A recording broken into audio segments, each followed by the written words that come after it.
noticed with all of these sort of political stuff regarding things like waiting lists and why you have to wait and all that sort of thing, and what they're going to do if they get in power? They're going to put more money to these things. They're going to make sure, of course, that that is fixed and you won't have any waiting times. We're talking, of course, about the much maligned National Health Service over here in the United Kingdom.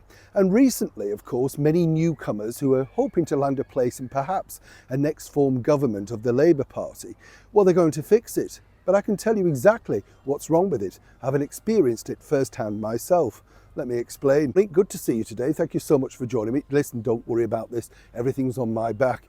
Yes, you can't put anything down. I think even your face will get lifted round here. That's an old joke, isn't it? Back as ever, though, to your story of the day. Now, what's interesting is I literally visited a hospital, as many people know. I was with a friend who's going through a terrible situation right now, offered to go along with her. Now, here's where it gets interesting, because they thought I was a patient also. When I looked around, there was no way that I could have been seen, because obviously they were very tight of staff, very busy, and a lot of people wandering around with clipboards, not exactly sure what these people are doing. When you look at the management list, though, of that local hospital, it's phenomenal. Now, again, where it gets more interesting is this.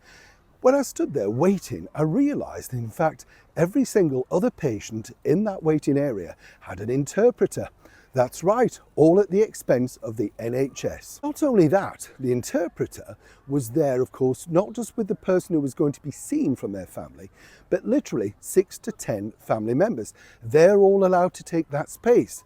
Why are they allowed to bring in so many people clogging up the reception area? You get the picture. It got worse. When I got to the reception desk to ask, of course, about that particular patient, she said to me, oh, right, well, who do you want to see?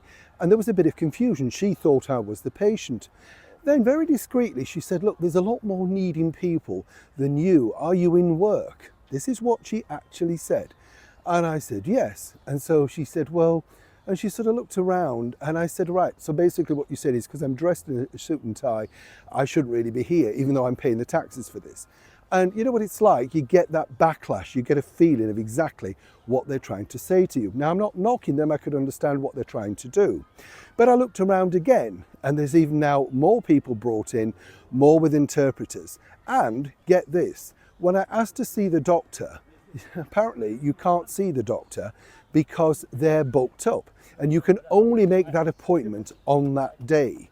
Why are the doctors not available now so much? Well, I can tell you, that's because they're going off to all the migrant hotels at your expense, the British taxpayer, to see with denticians and dental assistants, should I say, and doctors dealing with people that have literally just come into the country illegally. And truly, there's nothing wrong with the NHS. If they fix the migrant situation, all of those waiting times, all of those people with all those interpreters speaking many different languages who are claiming so many things and draining the system that everybody's heavily paying into, well, it will be resolved. But as this nurse pointed out to me, we're just here to look after the ill people, and we don't really decipher who's who.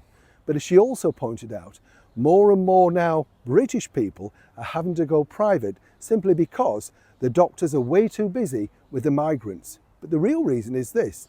Every time the doctor visits a migrant hotel, they can charge for their practice, literally, the cost of each individual patient.